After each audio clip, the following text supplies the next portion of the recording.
All right, well, thank you for your patience. This is the opening anarchist position of the anarchist versus minarchist debate between myself, Stefan Molyneux of Free Domain Radio, and Jan Helfeld of janhelfeld.com. The question of social organization is obviously key and obviously central to every philosophical question about how the world is going to work, what virtue is, and how it should be both enacted and encouraged within society. Now, when it comes to trying to decide future actions, future plans, how society should be structured and organized, there really are only two approaches that can be taken, or some combination of the two. The first approach is the approach called principle. And what that means is that we reason from first principles, from evidence, using Socratic, Aristotelian logic to make sure that the approaches and the ideas that we come up with are rational, consistent with reality, consistent with their own principles. It's the same thing that we would do in the realm of engineering, or in the realm of science, or in the realm of mathematics. I do not view the realm of philosophy as different than those disciplines. In fact, I view it as, in a sense, larger than those disciplines. So we need to work with principles, because the only other alternative to working from principles is to work from pragmatism, which is to say a non-moral, non-principled approach to social organization. So, for example, if I want to drive to some town, let's say Philadelphia, then I go to MapQuest and I come up with some plan about how to get to Philadelphia. It's not a particularly moral thing to do, and it's not, doesn't require integrity to first principles all the way through to the greatest imaginable virtues. But what it is a pragmatic thing to do. And society has very often been designed in some combination, some sort of highfalutin ideals like the Declaration of Independence, followed by some very pragmatic compromises against those ideals. And the voluntarist, the man and the woman or the woman who's into a free society, or the anarchist, whatever you want to call them, what we do is we say, no. We do not organize society according to pragmatic principles. Because that is a state of nature. That is Lord of the Flies. That is piggy off a cliff. That is not the way that we organize society. The way that we organize society is the way that we organize moral choices within our own lives, which is to reason about ethics and right and wrong from first principles, to apply the principles of universality, some of the basic principles, such as you don't allow stealing on a Tuesday and then not allow it on a Thursday. You don't allow one guy to steal and then his brother to not steal. You have universal, consistent moral principles when it comes to looking at social organization. Now, the principle that, to me, seems first and foremost in the organization of society, of a just and virtuous society, is the principle of the non-aggression. The non-aggression principle, the non-initiation of the use of violence. And when I use the word violence here, I'm going to mean the initiation of violence. It's a bit of an awkward phrase. I'm a big fan of self-defense. But whenever I use the word violence here, if you could indulge me and accept that it means the initiation of force, it will certainly make it slightly more elegant to converse. So all societies that are reasonable and just, valid and moral must be against violence. And as a principle, not on Wednesdays and every alternate Thursdays, not on a blue moon, not when a guy puts on a green costume, not when the sun goes down, but as a universal ideal and absolute, we must be against violence. Now, the definition of the state that I'm going to propose for this debate, and Jan, you can certainly correct me if you feel that it's not valid, is the state, or the government, is a group of individuals who have the legal right to initiate violence in a geographical area. It doesn't have to be within a geographical area, but usually it is when we think of countries. It is a group of individuals who have the moral right or the legal right to initiate violence within a society. And this violence generally takes the form of two things. The first is taxation, right, which is the initiation of force through a gun to the head, give me your money, to pay for services which some people in the society may want, some people may not want. In a democracy, we assume that some of the majority might want them. But it is the initiation of force to extract money from people for purposes of paying the bills of the government. That is taxation. The second aspect of violence, which is associated with statism, is the violence that is initiated against those who would compete with the statist offerings. right? So if I want to go out and create my own department of motor vehicle licensing, the state will not allow me to do that.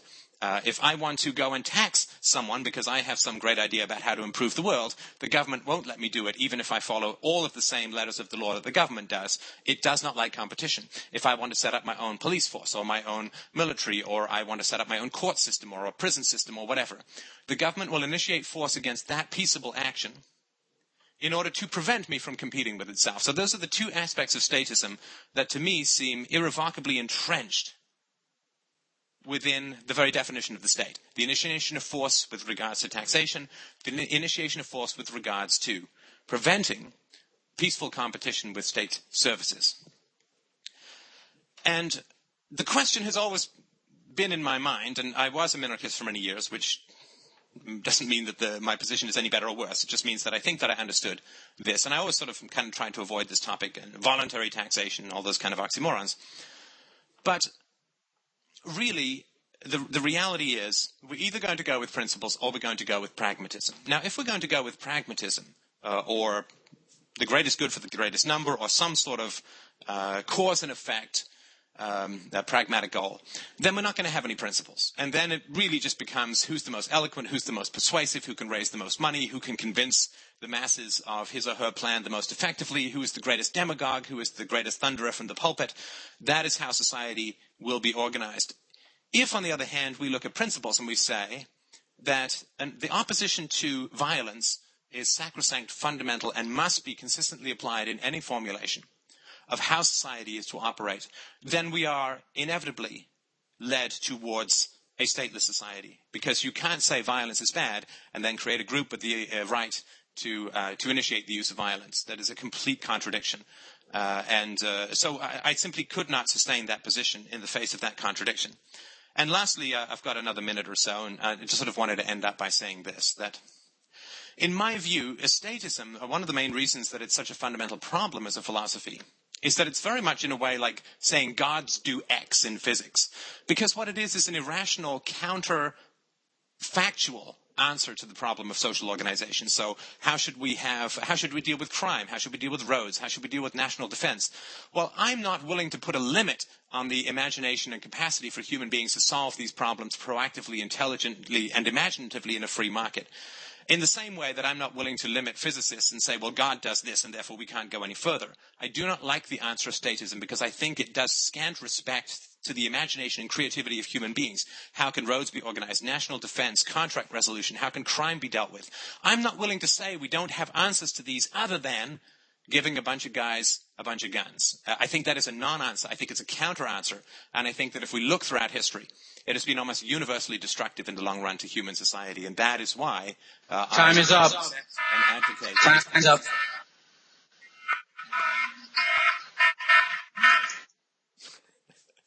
Quite the horns we've got there. Okay, Jan, you need to unmute yourself if you're going to speak. Just click that same icon again. Thank you, Stefan. I think you're right. You have to start from first principles. The problem is that you did not state what your ultimate value was. So we don't know what your ultimate principle is on which we can measure all the other means that we're going to use to achieve that ultimate value. And as far as the limited government position, and the minarchist position, we think that the state is not made to initiate force. We don't give it that authority, so we're not doing anything morally wrong. Now, it is true that there are people that want to have services without paying for the taxes, and there are people that are willing to pay taxes. And these people that are willing to pay taxes for certain services, nobody's initiating any force against them. However, people that do not think that they need the monopoly of major force in the hands of the government, they cannot be integrated successfully in a society with people that do believe that you do need a repository of major physical force to defend individual rights, not to initiate force. And these people, the only thing to do is to transition them into another part of the country, and I'm totally in favor of that, where they can experiment with no government. Now, I think if you want to live well and optimize your possibility of a happy life, you need to protect your life, bodily integrity, liberty, and property. This debate, from my perspective, is about how your life, liberty, and property are more protected, with a limited government or without any government. In my view, a government that is created to protect your right to life, liberty, and property and is constitutionally limited to this function offers more protection than no government at all. Let's see why. A society with no governmental monopoly of major force will degenerate into gang warfare. There will always be some human beings that choose predation as a means to survive. Presently, domestic and foreign criminals are held in check by the fact that they have no possibility of overcoming the police power of the state in a direct confrontation. However, once the state is removed, they can and will have enough weapons to destroy individuals and weak security agencies that refuse to surrender their property. Thus, everybody's life and property will be less safe. Moreover, criminals will be incentivized to obtain more destructive weapons to increase their pool of victims, creating a mini arms race. These criminal gangs we have today, for example, like the Mafia or the Bloods, will get military weapons so they can extort and plunder their fellow citizens. They will attack individuals and weak security agencies as well as each other. We don't need too many of them to miscalculate and attack organizations of relatively equal strength to have gang warfare in every city. If you think things are bad now, just wait until you have anarchy. If you want to see how this would be like, just go to any city ghetto where the police refuse protection, and you'll see a neighborhood divided in territorial gangs where everybody's life and property are in peril. Or go to any place in the world where the state police power is non-existent, such as Colombia jungles or the border between Afghanistan and Pakistan, and you'll see the same phenomena. Furthermore, foreign tyrants and pirates and criminal organizations from other countries will also attempt predatory strategies against us if we don't have a government. Predators love relatively unprotected wealth to plunder. We would be a magnet for such criminals. Only a government with modern military forces can effectively deter their invasions and extortions. Security services simply can't do the job.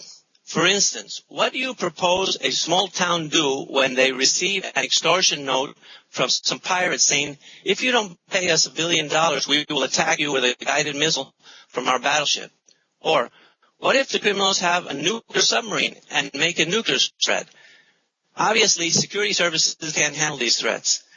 Secondly, disagreements between reasonable citizens will also lead to gang warfare. Most people will naturally act to form groups or alliances in an attempt to enforce agreements, protect themselves, and punish aggressors or swindlers. There will necessarily be differences of opinion regarding who is right and who is wrong in various conflicts between members of opposing alliances. Some of these alliances will try to use physical force to make the member of the other alliance comply. The other alliance may resist with force, and you have a little war. With thousands of alliances and millions of disagreements, you only need a small percentage of people to decide to use physical force to end up with the bloody hell of war everywhere. Tanks in the streets, that's what I'm talking about.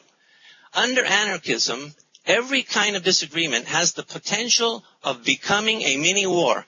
Disagreements like whether somebody is the murderer or not, whether they violated the contract or not, whether they stole the money or not, whether an action should be a crime or not, whether the punishment is appropriate or not. With millions of such disagreements and some people's decision to try to impose the view by force, you will have mini-wars everywhere. These mini-wars will have collateral damage in the form of innocent victims as well as drawing other people into the fight. Some of these fights will become feuds and vendettas passed on from generations to generations, like the Hatfields and the McCoys, if you heard about them. In contrast, under a limited government, the disagreements are limited to the parties involved and they have finality.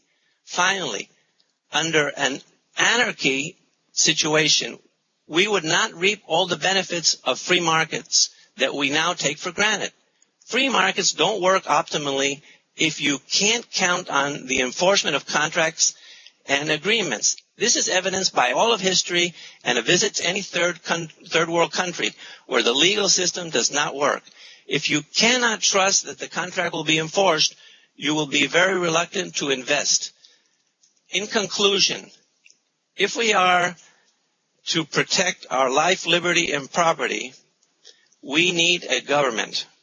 Our life, liberty, and property would be less safe under anarchism as a result of the proliferation of gang warfare, extortion by domestic and foreign criminals, and a loss of benefits of the free market. Let's get back, if I have a little bit of time, to the points that you raised, because I think your analysis is basically sound in where it starts. You have to start from first principles. If you listen carefully, my first principle was explicitly stated. In order to optimize your possibility of a happy life, we don't know what your ultimate end is. That's why we can't judge if your principles that you adhere to achieve them. The time is up. Okay. What's next? Is it rebuttal or questions? Questions. Okay. Do I turn off my mic? You want me to turn off my mic? No, leave it on. We'll live with a little echo because I just have quick questions. So is it fair to say that your definition of the state does not include the right to initiate force in the form of taxation or to initiate force to prevent competition for status services?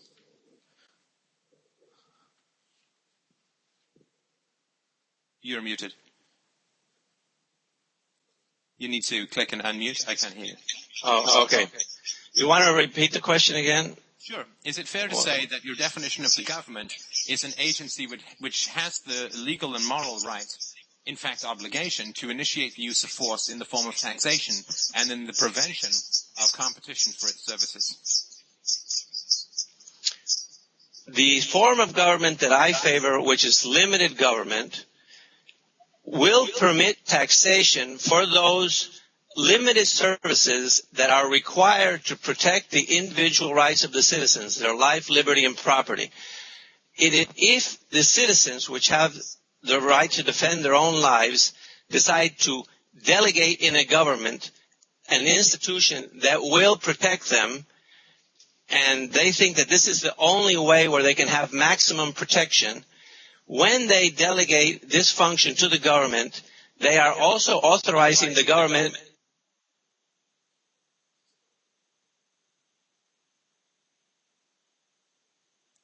Oh, I think we lost him. Let me finish up for him. Let me just see if I can get him back.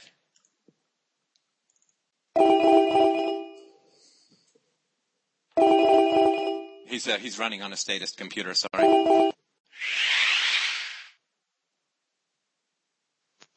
Yeah, that's what happens when you have things with government. Sorry, John, you just Hello? dropped from the call. If you'd like Did you hear the whole? Did you hear the whole of that answer? I got most of the answer. I still want to address the second part of your question. I thought that I did in the opening statement to some extent. So when you're requiring people to pay for a service, you're not initiating force. Like when you ask a plumber to come to your house and fix your toilet, and then he asks you to pay for him, to pay him, that's not the initiation of force. Now, you are onto something that is true.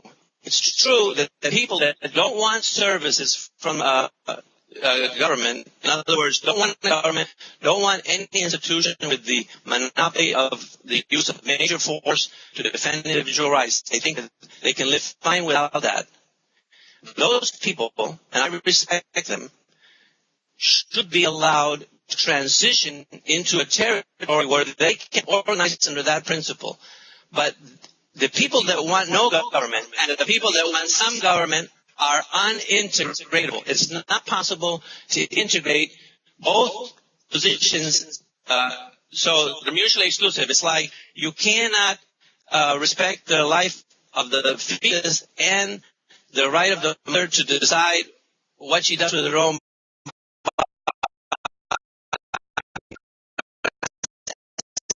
individual rights. So unfortunately, since the fetus is in the body of the mother, then we have to respect her right to have an abortion.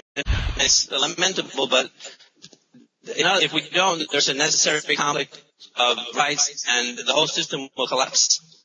So my suggestion for people that don't think that they don't need the services and therefore rightfully do not want to pay for them, then is to transition into another part of the territory and try out their own political system, and I wish them the best. Okay, so is it fair to say then that the people who do not agree that violence should be initiated against them for the sake of other people's preferences for social organization should be, your argument is that they should be herded up, torn out of their homes, torn out of their communities, torn out of their environments, brother may be torn apart, and they should be forcibly relocated or expelled from the society to Stefan, may I? I'm sorry? Yeah, may I interrupt? Jan's video is not in the player. Yes, he was chopping up like crazy. I can see it.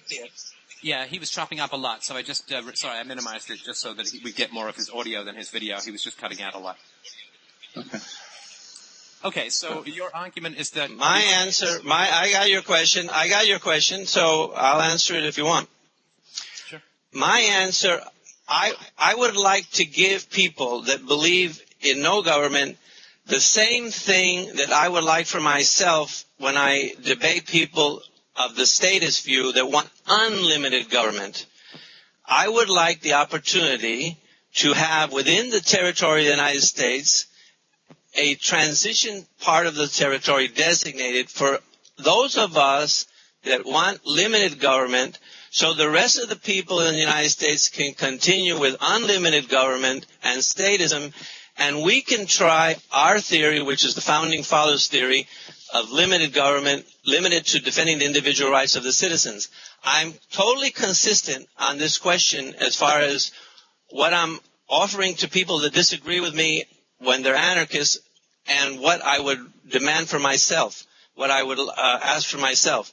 So I don't see any problem with, I'll tell you why, because you were born, and so was I, born into a system. We came into a system. Now, if you want to insist that everybody else change and accept your political theory point of view, that's not reasonable, and it is totally unreasonable, because those are two philosophies, two political theories that are totally incompatible, and therefore people cannot be integrated when they hold such a fundamental difference of opinion with regards to how society should be organized. What they do, you should afford them is the respect of permitting them to transition and have their opportunity. Just as I would like people to respect my right to do the same as a limited government advocate. You're not permitting them, you're forcing them to leave their homes. That's very different. No, so let me ask I'm not forcing. They were born, okay, I'm going to tell you, they were born into a political system, a particular political system that was there before they got there, and they were born into it, and they accepted it for a certain amount of time. At a certain point, they decided, hey, I don't like this kind of system. I think it's a bad system. I don't think it offers the optimum opportunity for development and living well. And I think you should respect those people and give them an opportunity to transition into a territory within their country corresponding to the numbers that of people that want this, which in this case is really small, but it doesn't matter, a small amount of people. They want to go to a small part of the territory, and they want to try out no government. I think that's great, and I think they should have a coast, so they're outside the United States, so in case any pirates or any other countries want to invade them and want to take all their wealth that they're going to create in the absolute free markets, that they take care of this problem themselves, because they say they don't need it. But let me say this. If I'm able to convince you now that you're better off with a limited government, we don't have to worry about that for you, because you don't want to go. Okay, no, so you want to initiate against me to drive to some other place. Okay. Would you say that this is my third question, would you say that the United States, as an experiment in minarchism... Interject here a second? Sure. Yeah, you want me to turn Are on my microphone? Are we going by the rules here of like a minute 30, or are we just going to talk and talk and talk? Stick to the rules Are the rules out the window now? Is it all... No, we should stick to the rules. Old barred match. And I have because I did interject and say, "Hey, Jan, your time's up," and you just carried on talking. Okay, I'm sorry. I apologize. You want to give to make it fair, you give Stefan equal time. I thought on that point. No, that's fine. I think, but just listen for when James is. Okay. I'm trying to be responsive, and I didn't notice that I went over time. Okay.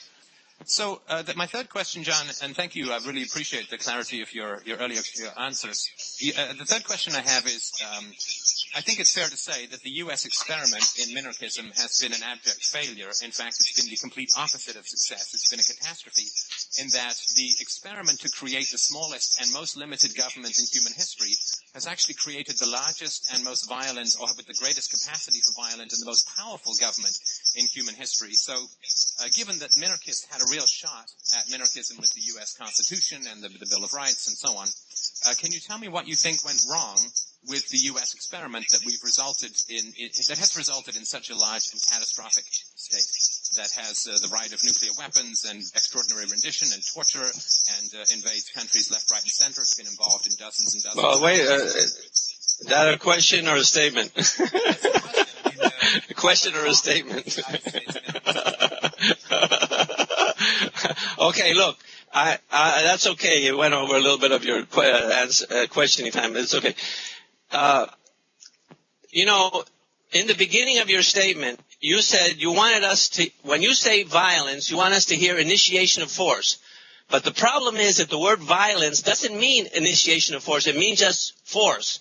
So when later in the interview, in the debate and the discussion, you throw in the word violence, meaning force. So in the beginning it means initiation of force. Later it means just force. So when you say that the United States has done the greatest amount of violence, well, then you try to make your case by saying that it has used force more than other countries, maybe, but initiated force? I don't think so. Yeah, I gotta be clear. And let me you want me to talk to you about the experiment? The experiment in the Founding Fathers was a great success because it made it clear to the rest of the world that there was a third option besides unlimited government and no government, which was on the table at the time. There was a limited government, and it was a great success in that it created Jan, your time is happy up. lives. Okay, Jan, if you want more, your time you want is me up. to answer that more, I'll answer more. Okay. Your time is up. No, I'm perfectly happy if he wants to take another minute, just because I'd like to get to the answer about what went wrong with the U.S. experiment. That's totally reasonable. Okay. The experiment, I was saying why I thought it was a success. It permitted people to see the prosperity and great life afforded to people when a government is limited to defending the individual rights of its citizens. It shows you that you can, and the progress and happiness that people received in the United States from its founding to now has been much greater than any other country in the world, or at least as great as other countries in the world that have experimented to some extent with limited government. So it has permitted the world to see that when you live without nation states like humankind lived initially in Africa for 1 million years, you just live in abject poverty.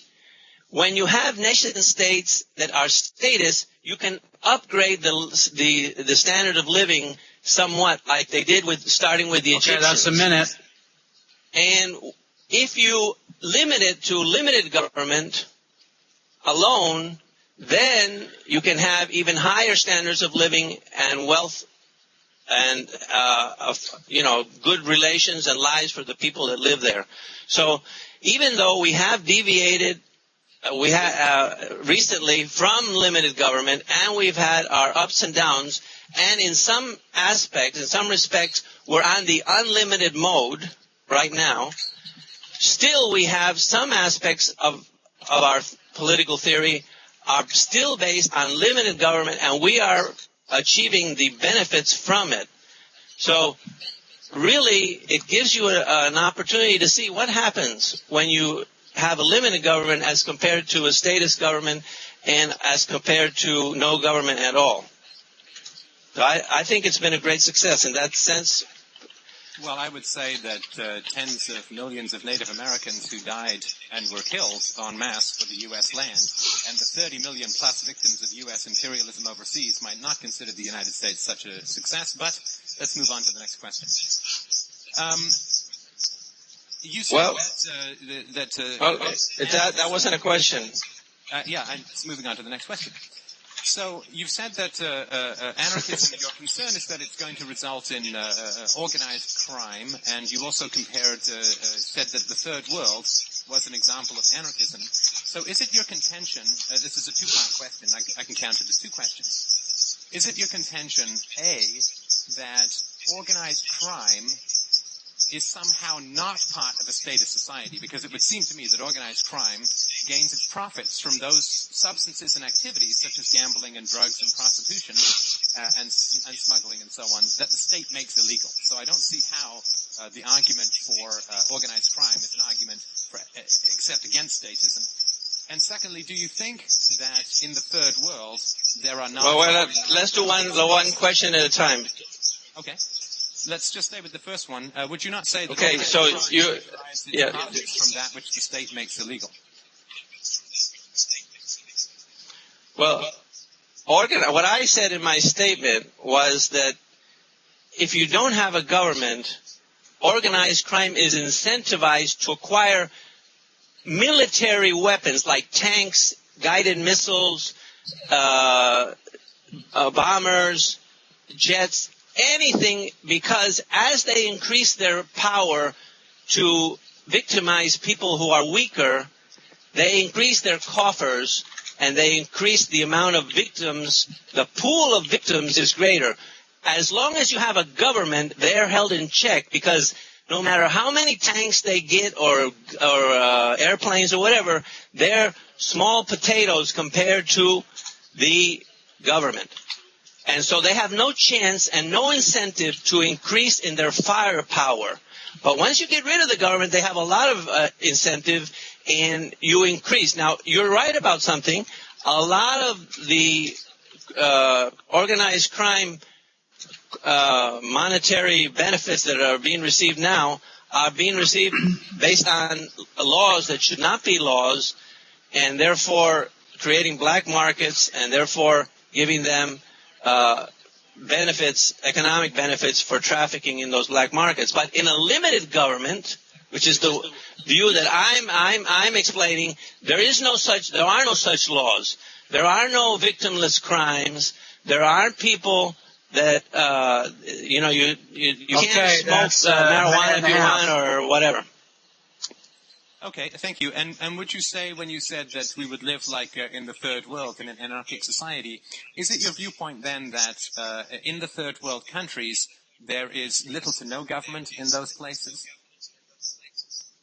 Because it would seem to me that... I'm going to explain what I meant by the Third World. My reference to the Third World countries was that when the legal systems work at a very low level, then it is very hard to do business, and people are reluctant to do business and invest in the third world countries because the enforcement of the contracts is not as highly guaranteed as it is in the more advanced countries. So as you have less government and less possibility of enforcement of contracts, you start to lose the benefits of the free market. That's what I was saying. And the other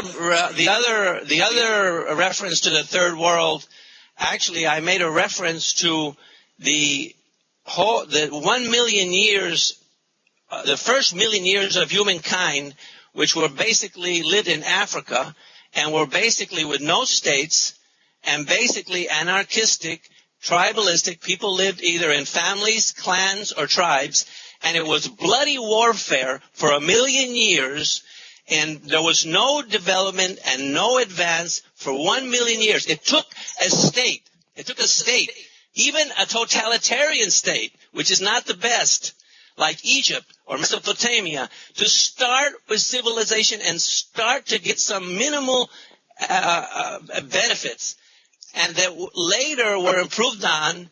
And we saw the great success that the Founding Fathers had when they did the Constitution, and we started with our limited government. Yeah, I believe the slaves, the women, and the children. Okay, that's a minute and a half. So, if I understand this correctly, you say that the United States is the best example, and that there's nothing particularly wrong with the United States as an experiment in the process of minarchism.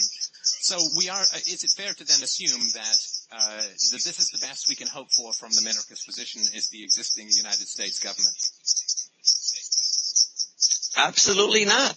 What we need, I just mentioned, I don't know if you heard it, that in certain aspects of political governance, we have changed from limited to unlimited. For example, we have wholesale redistribution of wealth, which is totally antithetical to the minarchist position and limited government. So we have lost a lot of degrees of limited government. We still have some remnants. We still have some aspects that are completely limited, like free speech and free association that we're enjoying right now, you and me. But there are aspects that have been changed, and what we need to do is return to the limited government position and get rid of those mistaken public policies. And what went wrong with the minarchist experiment of the United States that the government grew hundreds of times larger than its intended function? Great question. I'm going to tell you what went wrong. A minarchist society, a limited government society, will not work if the people of the country do not understand limited government, do not understand that the government's function should be limited to defending the individual rights of the citizens, their life, liberty, and property. And they transition, as they did in the United States, to the welfare state mentality, which is prevalent today, although it's not the only mentality out there, but it's prevalent.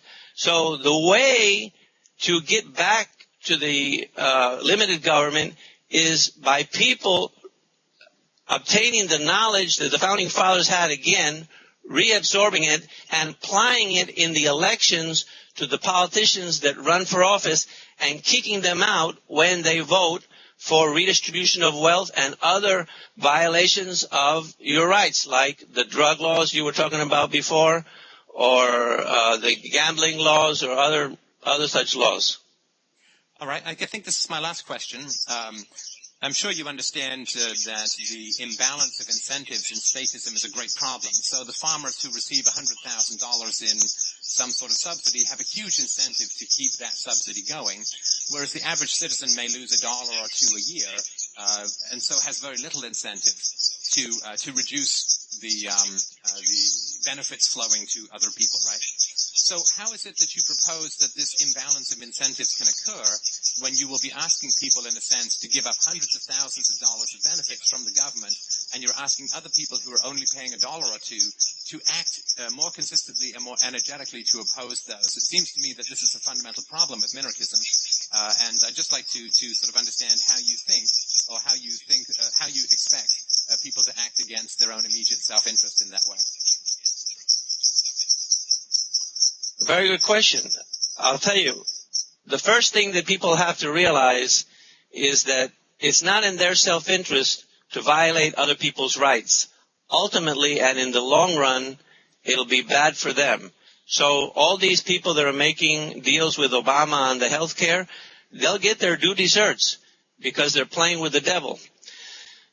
And so once you understand that violating other people's rights is not in your ultimate self-interest, and a majority of the people in a country that has a constitution and can be limited, can have the government limited, once those factors are in place, then you can retract the governmental power and come back to a limited government by voting them out when their public policies violate the principle that we just expressed.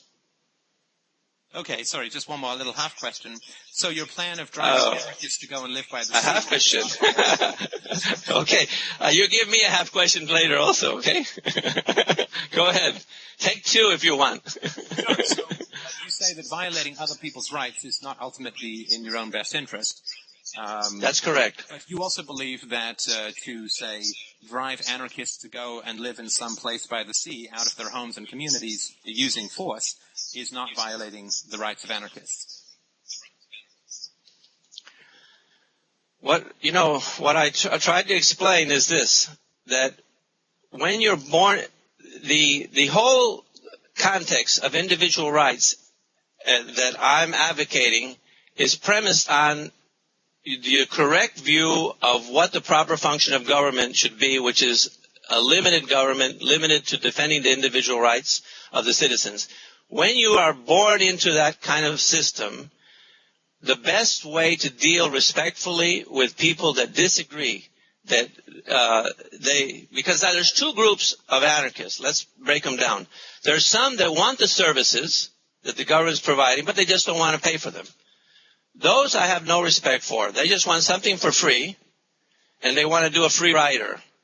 So I don't have a problem with forcing those guys to pay. And I'm sure everybody, the people in your audience will know who they are if they're that kind of other. Now, there are people that say, really, I think I can live optimally and live well without any government and no institution with the major control of a major physical force. And those people, the best way to deal with them is to have a transition where that people peacefully transition from one part of the country to another. Those that want to organize along that principle should be afforded the right to do so. That's all I ask when I discuss political theory and political differences with people that believe in statism, in unlimited government. That's all, as a limited government advocate, that's all I ask for. So that's what I'm willing to afford the anarchists. I'm treating them just as I want to be treated myself. I don't demand, okay, right now, everybody that believes in statism, unlimited government, they just have to adhere to my view, and if they don't, then my rights are being violated. No, I realize that people have differences of opinion and that those two views are incompatible. You cannot integrate them logically. So there's only one solution. The solution is for people to transition. And that's what I would like people to do for me. I would like the opportunity to transition to a part of the United States where I can have limited government, and then we'll see which is the right form of government, the statist or the unlimited one. All right. Well, that's it for my questions. I appreciate your clarifications. Thank you. James, are you going to explain what comes now? James? Oh. You're going to ask Stefan some questions, correct? Mm-hmm.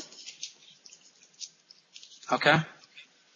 Of which Stefan has 1 minute and 30 seconds to answer. Okay. John, What is your... Sorry, if you could just mute while I'm answering so we don't get the echo, I'd appreciate that. Okay. First you want me to ask and then mute. Yes, please. Right? Yes. What is your ultimate value? And by ultimate value, I mean an end which is not a means to any other end, what the Greeks call the supreme good or highest value. And specifically, I'd like to know if your ultimate value is to have a happy, long life. My ultimate value, as is the value of all good philosophy, I think, is happiness, and the means to achieve those is the consistent exploration and enactment, the living, of rational, consistent, and empirical values.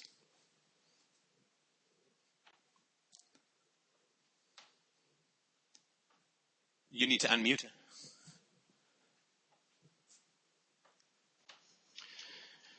Do you think, under your anarchist scenario, do you think criminal gangs will attack individuals that are not organized as well as security agencies they consider weaker than themselves? No, not at all. I do not believe that criminal gangs will attack individuals. I think there's ample historical evidence for this. Gunplay was very rare in the Wild West, where there was no state and no mafia. No, there's no reason to believe that criminal gangs will attack citizens. The only criminal gang that has ever attacked me has been the state. So that's the one that I particularly focus on. I've never been attacked by any other criminal gang. And so that's really where I'm going to place my major emphasis. As you probably know, more than 250,000 people were slaughtered like pigs by governments throughout the 20th century, and not just totalitarian governments, but supposedly free governments as well. And that doesn't even include the hundreds of millions who were killed by wars. So we're looking at almost 500 million souls murdered by governments in the 20th century. I think I'm going to worry a little bit more about that statistically than the mafia, when the mafia can't gain any of its profits through smuggling guns, through drugs, through prostitution, through gambling, because it's hard to imagine that an anarchic society would devote a whole lot of resources to attacking voluntary interactions between consenting adults. So you don't think that criminals... Am I on? Yes. Okay. You don't think that predators try to find weak victims that they can overpower easily, and if they have like a tank, they just drive it up to your house and say, and you think you're really well protected with your shotgun, and they say, give us all your money or we're going to blow your whole house off. And you say, oh, I'll defend myself with my shotgun. Why would they not attack individuals that are weaker and they could take their money easily? Explain that to me. This is the whole point. This is what is so bizarre to me about the minarchist position, is that's what we have with the state. If people want to use violence to overpower victims, the last thing we absolutely want is a government. Look, if people are largely evil, then we can't have a government, because all the evil people will go to the government, get the military, and do exactly what they do with every government. If very few people are evil and most people are good, then the few evil people will go to the government and take over the government and use it to oppress good people. If everyone's good, we don't need a government. And if nobody's good, we can't have a government, because then there'll be one dominant group who will attack everyone else in perpetuity. So there's no scenario of good and evil or criminality which justifies the existence of the state. If people want to use power to overpower other people, the last thing we want is a group with a monopoly of that power, because that's exactly what they'll do and exactly what they have done throughout history. And Jan, Jan, can you please mute your microphone after you've asked the question? Okay. Did I understand you correctly to say, when I asked you whether there was somebody, when under anarchism, criminal gangs could buy a tank, they could park it in front of your house and demand your money, and you said that's exactly what we have now, because I have never seen a tank in front of the house of anybody anywhere in the United States. Maybe it's that way in Canada, where they park it in front of the person's house and they aim the cannon at your house and they give you a cell phone call and say, hey, give me your net worth or we're going to blow your house and everything up in it. And I don't think because you say that's the... I don't think you really understand what taxation is. There's no visible tank, but it's there nonetheless, that people will come to your house and drag you away. And if you think that states don't use tanks, maybe you should go to Fallujah or Baghdad or any of the other places where American imperialism has slaughtered people by the hundreds of thousands and more. They absolutely do use tanks. The tanks are either visible in the streets of Iraq and Afghanistan, or they're invisible in the form of the overwhelming force backed by the backs up the IRS. So just because they have overwhelming force and so we all obey doesn't mean that the force is not there just because there's not a tank in your street. As part of your answer before, my understanding, well, first of all, let me say that under a limited government, we don't have invasions of Iraq or anywhere else, because that's not part of defending the individual rights of the citizens of the United States, obviously. So that's irrelevant. That would not be permitted under limited government. But what you were saying, and I think it's an interesting question which needs exploring, which is why is it that this is what I want you to consider. Is it not true that if a small amount of citizens decide for predation, the anarchist scenario will not work, because even if it's 2 or 3% or 5%, whatever, if they're well armed, they can drive that tank right up to your house and demand your money, and everybody else is in the neighborhood one by one, pick off the weak people that are weaker, and this is what predators do. Why is it that they would not do that, which is now, as compared to when there's a minarchist situation, a limited government, if there's 2 or 3% of the people that believe in predation, the other 95 or whatever percent can easily control them with a limited government and a government with the monopoly of major force. None of those criminals will ever dare buy a tank, can't buy a tank, or roll it up to your house to extract all your net worth, plus your life or whatever. Explain to me why it isn't preferable to have a minarchist organization of society, assuming that there's 2 or 3% of the people that would choose predation. You can control them in limited government, but you can't control them in an anarchistic society. Well, first of all, I mean, I can't imagine this really needs to be said, but let's say that you're right, that if you could mute for a sec, I'd appreciate it. Let's say that you're right. Okay. That 2 to 3% of people want to use force to overpower other people and take stuff. Well, I mean, if they have any brains, if they don't have any brains at all, they're no threat, because they can't tie their shoelaces and get out of the house. If these tiny minority of people who wish to use force to extract money and hold power over others have any brains at all, where are they going to go? The first place they're going to go is the government. The first place they're going to go is they're going to join the army, they're going to join the military, they're going to become politicians, they're going to gain control of the immense power and resources of the state. The idea that there's this platonic, shining philosopher king ideal of people who join the state and then they hold back like shining Holland dikes the surging forces of evil from the tender souls of society is a complete fantasy. If there are such evil people in the world, and yeah, I mean, I'm willing to say, of course, that there are evil people in the world who desperately want power over others and want to take things without permission and with force. That's why we can't have a government, because that's the first place they're going to go, is to the government, and this is exactly what we've seen with the United States. So and you had a long question. Let me just take another second to answer that. Ayn Rand once said, and I think it's quite right, she says, you can't just start philosophizing in midstream. So and I've got more about this in my book, Practical Anarchy, which is free, and it's on my website at freedomainradio.com. So let's say that some group wants to go and buy a tank. Well, they're going to need a bank account. They're going to need a place to store the tank. They're going to need some place to live. They're going to need... So the first thing that's going to happen in a free society is that everyone